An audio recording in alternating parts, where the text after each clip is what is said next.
Welcome to episode 1 of the history of YouTube.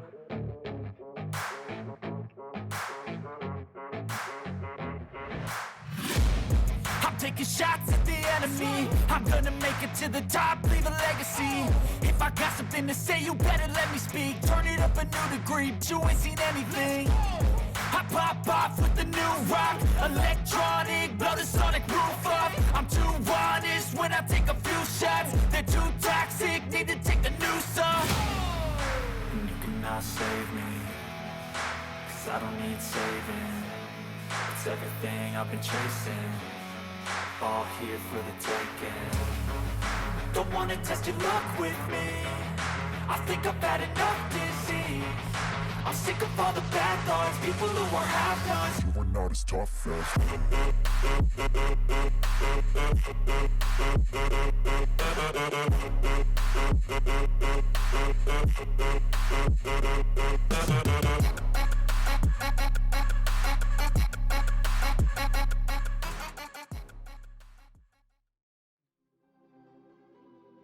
Susan Wojcicki became CEO of YouTube in February of 2014, replacing Salar Kamangar, the previous CEO. Salar was a content creator-focused man, and he showed vested interest in YouTube being a platform for just that, content creation.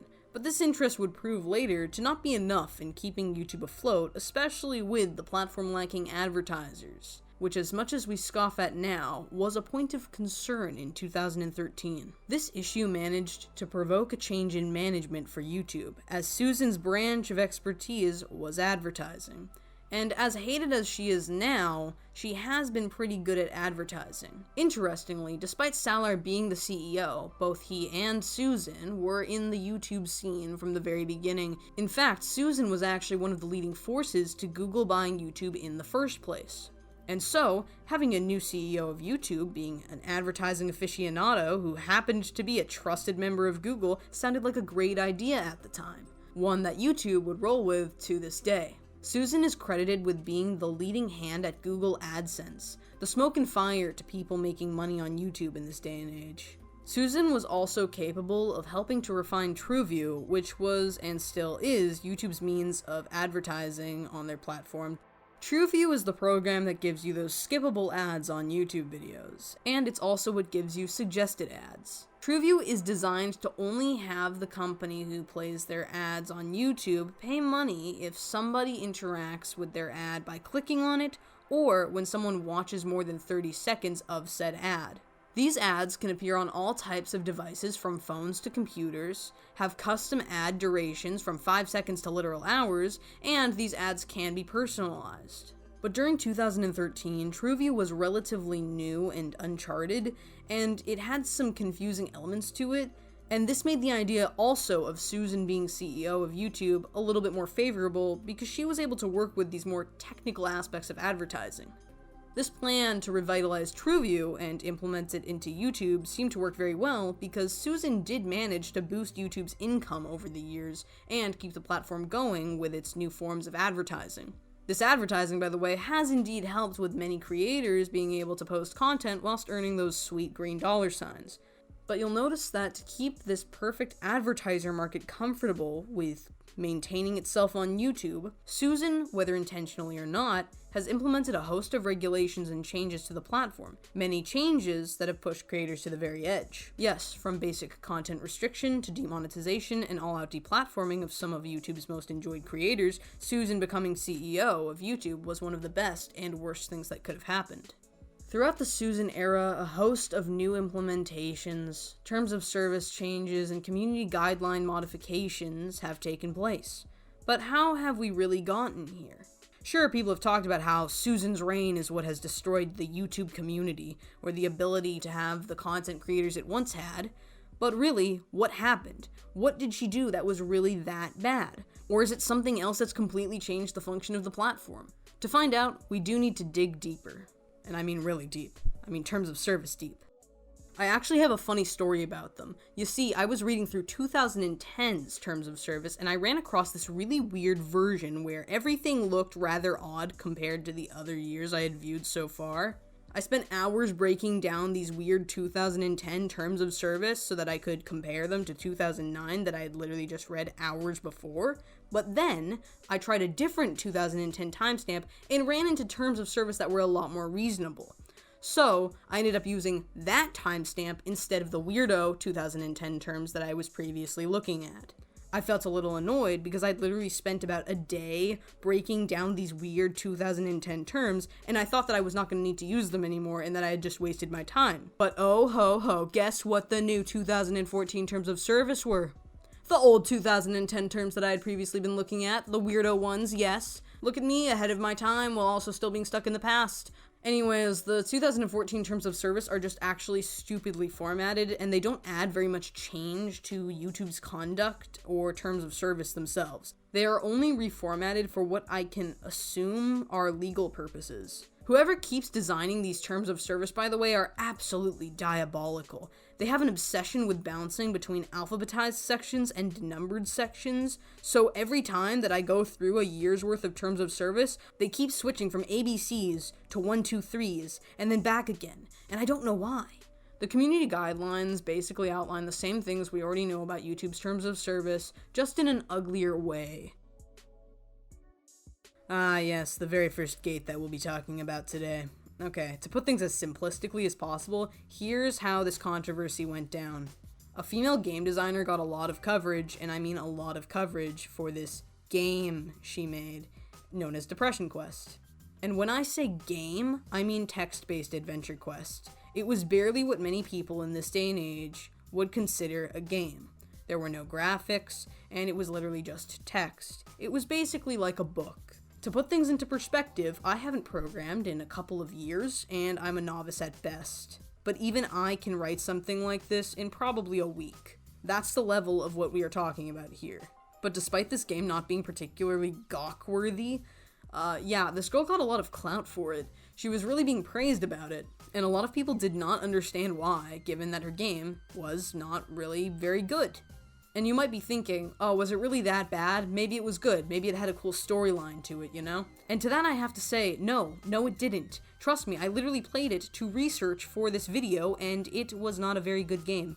It was incredibly boring. It was not fun. It was not good. There was nothing entertaining about it. It was boring, okay? It was literally depressing. That was all it was. If that was the point of the game, Depression Quest making you depressed, okay, then you know what? She did a great job. But honestly, outside of that, nah. Games are supposed to be entertaining. This was not entertainment. But if you guys actually want me to make a review of Depression Quest and why it's not very good, I will do that. Anyways, the theory is that there was a bit of a political bias when it came to the promotion of this girl's game, along with a bunch of other bad games that were being promoted in these articles. Game journalists had a lot of weird social justice themes in their articles at the time, and the idea was that the success of these games was not coming from the fact that they were actually good games, but from the political narratives that were of the people who made the games in the first place. Some people started complaining about the potential corruption of the game industry and, the promotions of these various games. And when I mean some people, I literally don't mean very many people. Very few people were actually talking about this at the time, and nobody would have batted an eye if everyone just ignored the situation. It would have just gone completely under the table, and nobody would have cared.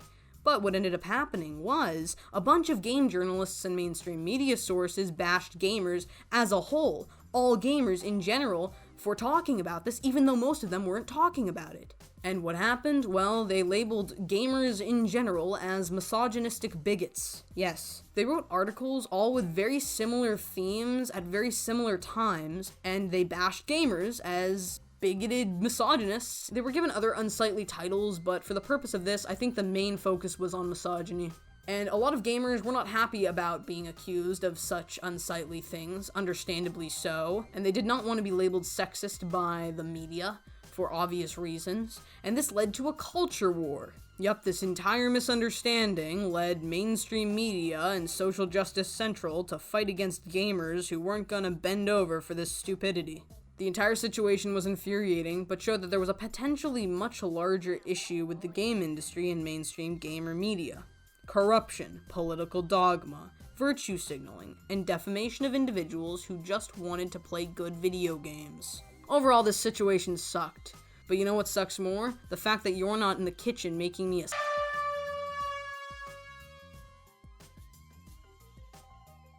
2015 was an interesting time. YouTube stopped using Adobe Flash as the default for its embedded player and instead jumped to using HTML5, which doesn't sound like a big deal, but it does have some relevance. See, HTML5 is known to be a faster, much less CPU-intensive programming language compared to Flash. HTML5 is also open source, unlike Adobe Flash, poses less security concerns, and Flash isn't SEO friendly, unlike HTML5. You may be wondering what SEO stands for, and it stands for Search Engine Optimization. With the power of keywords, tags, and titles, you can trigger search engines to show your video results in search results, which will give you the potential to draw in more views if more people can see your video. You can also enhance search engine optimization through the use of closed captions, transcribed video descriptions, subtitles in multiple languages, saying targeted keywords in your videos, using flashy thumbnails, adding YouTube cards and end screens, increasing the length of your videos, and by using playlists. Apparently, all of these things can help with search engine optimization and thus help you promote your YouTube videos. Some of the stuff that is categorized as search engine optimization is very easy for most people to do and in fact promoted often, while other things are a little more difficult to control for, like audience retention rates and click-through rates. Despite SEO being something worth considering when you are creating videos for YouTube or any other platform, in my opinion, it's a bit of an over-focused point in respects to video creation and promotion. People tend to view it a bit like they view the algorithm, which in my opinion basically stands at this point for all of these videos likely get popular on YouTube randomly, so instead of wasting time hyper-focusing on maniacal formulas, you should just use accurate tags and titles and move on with your lives. That may have sounded a tad rude, but honestly, I don't think that people should be ruthlessly focused on things like SEO and the algorithm to grow an audience online. Sure, there are tons of things you can do that increase your shot at gaining attention on YouTube that pertain to things like the algorithm and SEOs, like making longer videos, uploading frequently, and keeping within monetization-friendly guidelines, and there are reasonable ways people appeal to YouTube's SEO without making too much trouble for themselves. I see nothing wrong with people wanting to learn about ways of getting more views on YouTube, or any other platform for that matter, especially in the oversaturated market we have today. But I do grow concerned at how easily people will blow money and excessive amounts of time trying to learn about ways to become the king of SEO or the queen of algorithms, because at times these things can be quite random and depend heavily on what kind of content you want to be making online. If you want to extensively research YouTube's SEO or the algorithm by spending your time or money learning about them, it's up to you, but I would say that it's a bit unnecessary for most people online despite the current platform saturation. By all means, try out different methods of production and see what works for you, but try not to be so focused on things like this because they really can change with the click of a button. You know, it's pretty easy if you want to get big on YouTube these days, especially if you know how to play the system, but a lot of the time, people will play the system and they won't be really that happy with the content they're producing.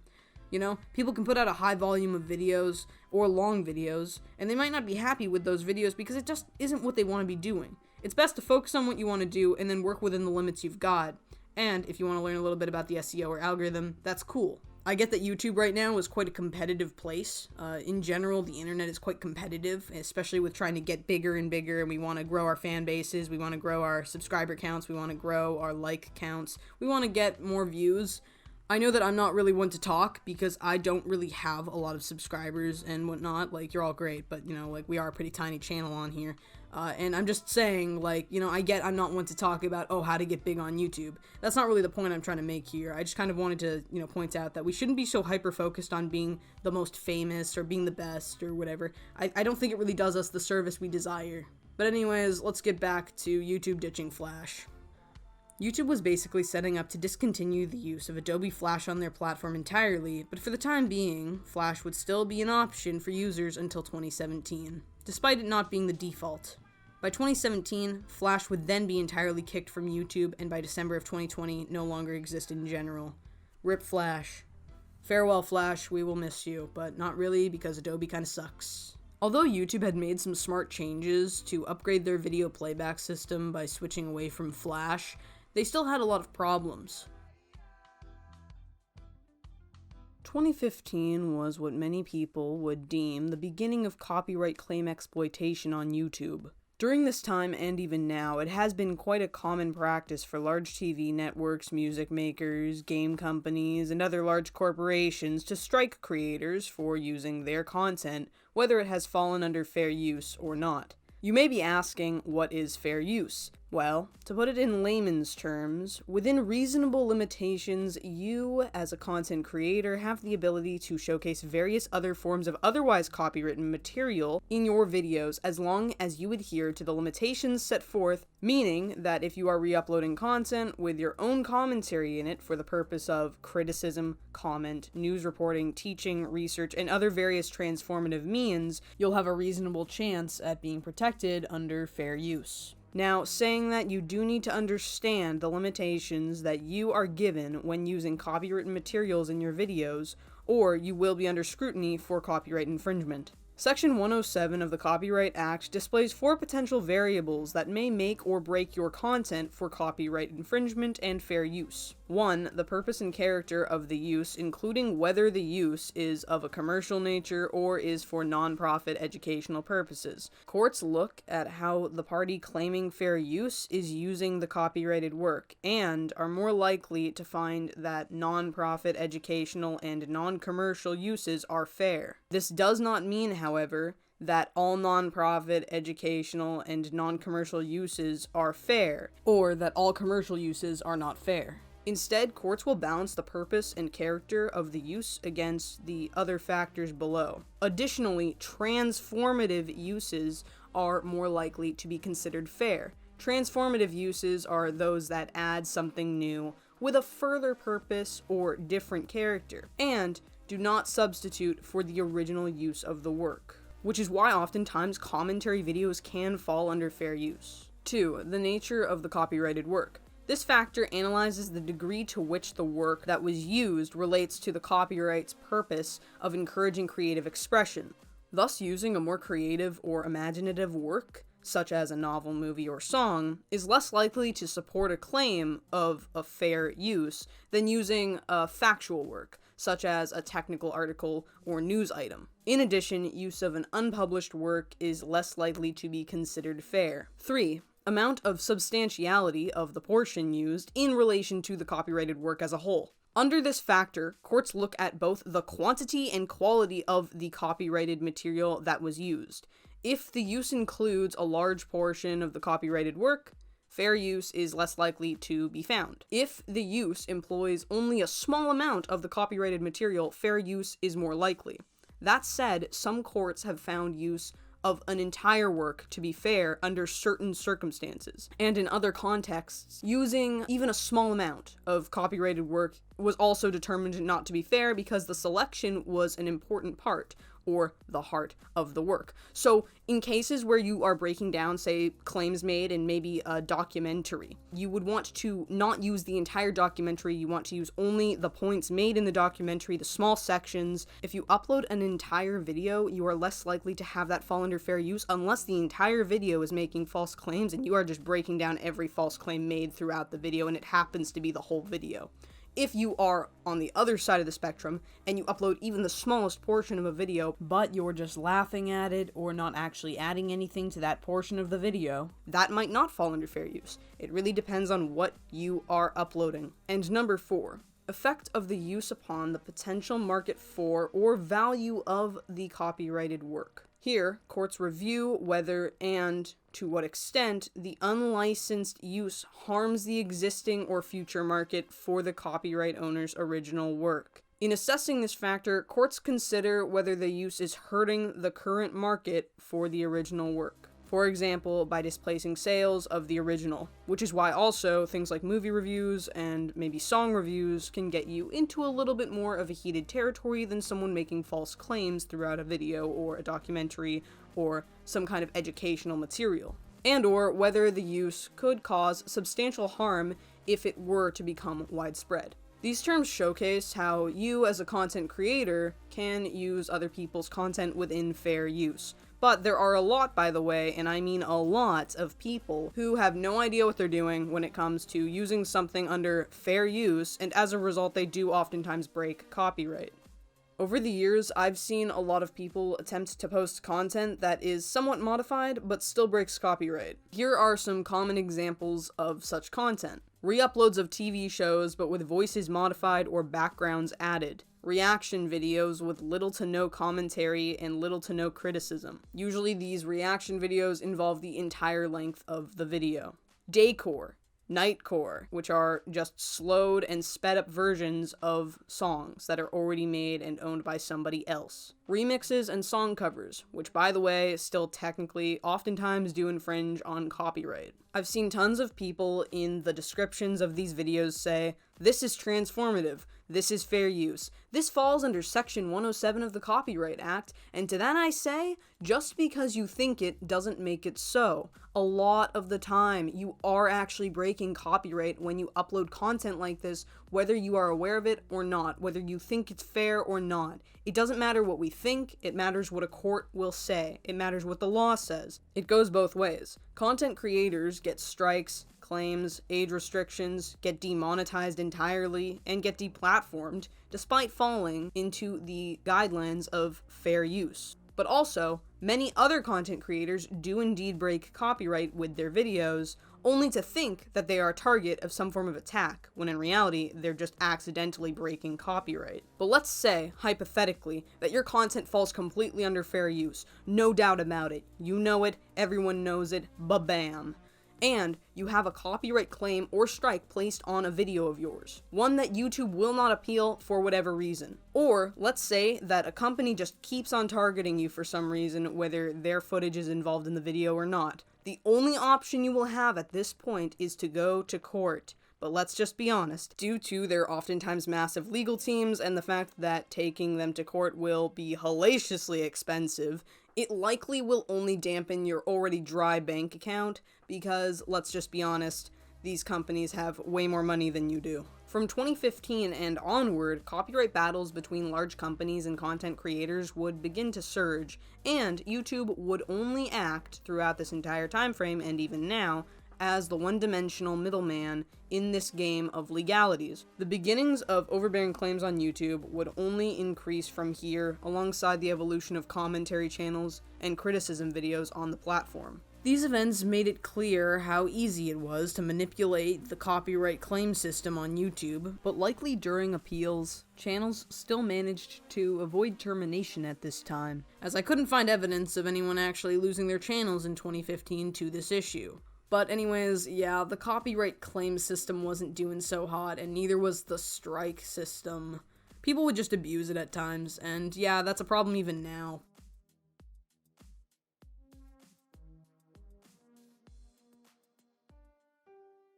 YouTube Kids was first released in February of 2015 as an iOS mobile app, and it was probably one of the worst ideas to be created in the entire history of YouTube.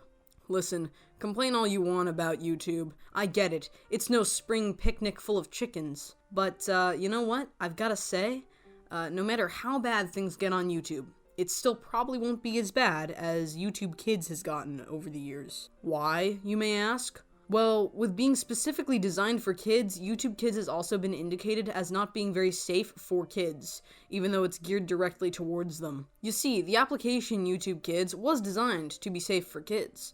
It was designed to be safe from inappropriate online content so that parents wouldn't have to worry about what their kids were watching online. The idea for the YouTube Kids app was actually a pretty humble one, with plenty of nursery rhymes, counting videos, ABC videos, arts and crafts, and oh look, hundreds of bootleg cartoon character animations and cosplays that are not actually child-friendly, but are being pushed algorithmically to children. Themes of death, dentistry, defecation, and God knows what else were being burned into the retinas of these little baby people, and yeah, it was through the power of the iPad, so that's really telling you something. Now, to be completely fair, not all content on YouTube Kids was like this. In fact, there were many family-friendly forms of content on YouTube Kids that were completely safe for children to be viewing, but the monetized application YouTube Kids was so insanely unregulated and easy to profit off of due to the massive click-through rate and view duration that the platform tended to have because its audience was literally children, made it so that the idea of people exploiting this feature was inevitable. There were thousands of videos that were garnering millions of views via the power of the YouTube Kids app, and these videos were ridiculous and disturbing, ranging from animations about chemical burns to iconic characters performing self-abusive behavior. Interestingly, the discovery of this sick and disgusting content was not yet found in 2015, and would instead be discovered in 2017, being another gate that we would have to deal with. But these videos were still kicking around prior to their discovery, not even just in 2015, but as early as 2012. The only thing that happened in 2015 was when YouTube Kids was made, it caused another medium to rapidly spread this toxic content to kids. And as a result, parents who foolishly trusted this app's algorithm accidentally had their kids viewing unsightly content. 2015 was also the year when mukbangs and ASMR channels started growing in popularity. Mukbangs being eating shows where one or more individuals would consume large amounts of food on camera to satisfy and entertain an audience of viewers who watch and enjoy their conversation and also watch them eat the food. And then ASMR just stands for Autonomous Sensory Meridian Response, and it's just basically you feel tingles going down your spine when you watch people do weird sounds and you hear people do weird sounds. And ASMR is basically just people making sounds. And the combination of these two things would become a very popular thing over the years and spawn some of the most disliked faces on YouTube as we know now. They would only really start gaining traction in 2015, even though mukbangs actually had started out in 2010 in Korea as a sort of popular live streaming trend. In Korea, mukbangs became quite a popular thing because a lot of people were living on their own and just wanted to find somebody to eat with, so they would watch a stream of somebody eating and then eat alongside them. That was supposed to be the gist of it. It was just to kind of give you a little bit less loneliness in life, and now it's gotten to, well, this. Mukbangs also have been touted by some to satisfy food cravings vicariously as opposed to individuals actually eating the food themselves. So they would watch someone else eat it and then satisfy themselves from that. Now, saying that, some people have had the opposite effect and they just want to eat the food that someone else is eating. Now, one thing you'll notice though over the years is that in order for mukbangers, especially on YouTube, to maintain viewership and become well known in the overly flooded mukbanger community that is on YouTube now, many of them push the limits on how much they eat, how much they cook, and what they're eating and cooking. From fake inanimate objects to the food that is still alive crawling on your plate, mukbangers really have proven that there are very few limits on what they're going to be doing in order to garner an audience on YouTube. But in 2015, that's where things would really start taking off for mukbangs, and even ASMR. YouTube Rewind 2015 was the last Rewind put out before things really started sucking for YouTube Rewind. YouTube Rewind is basically just a recap of the year's most eventful videos and YouTubers, all being put into one super video that showcases funny memes, cute dances, and celebrities usually. It has a lot of references, it's just meant to be fun, it's a way to hit the year off with a bang and celebrate the year to come. But after 2015, everyone will start noticing a rapid decline in Rewind, where it just gets weird, boring, and unrelatable.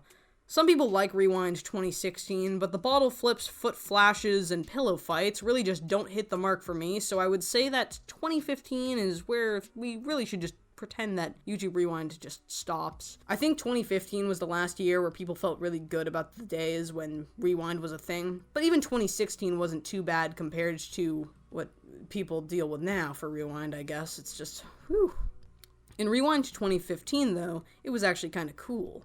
It had some interesting special effects, Five Nights at Freddy's references, relatable faces, dancing, and the video wasn't completely saturated with celebrities and politics like it is now, so it was kind of nice. In 2015, YouTube didn't showcase The Rock, Will Smith, or Baby Shark, and there wasn't an emphasis on social justice or political issues like there is today. So it was more enjoyable for everyone to see. You didn't have to be on one side of the political spectrum to enjoy it, and you didn't have to worry about people fighting about social justice in the comments section. It's just a less provocative, more for everyone style of Rewind that a lot of people can get behind. Now, to be fair, I was a teenager when 2015 was a thing, so I could be having a little bit of a nostalgia callback. Maybe YouTube Rewind wasn't good in 2015, but a lot of people in the comments section seem to really look back on 2015 Rewind as a masterpiece in comparison to what people deal with now. Politics or no politics, though, some people really just don't like YouTube Rewind in general, no matter what year they're watching. They just do not like Rewind no matter what. And no matter how bad it gets, they'll still hate it because they never liked it. And then there are other people who do not care how bad Rewind gets, they will like it no matter what. So obviously it's just a case of if you like it, you like it, and if you don't, you don't. And if you don't like it, suck it up, Buttercup, because it's going to keep coming out every year. Except for in 2020, because we're not there yet. Just slow down, we're almost there. But generally speaking, over the years, YouTube Rewind would, in the eyes of many, degrade and start feeling less like it was what viewers wanted to see and more like what YouTube wanted to see. And that concludes episode 2 of the history of YouTube. I'll be seeing you next week with episode 3. If you don't want to wait and you want to see the full series now, it is all on my Patreon. Consider checking me out on there, as well as liking and subscribing and doing all that trash.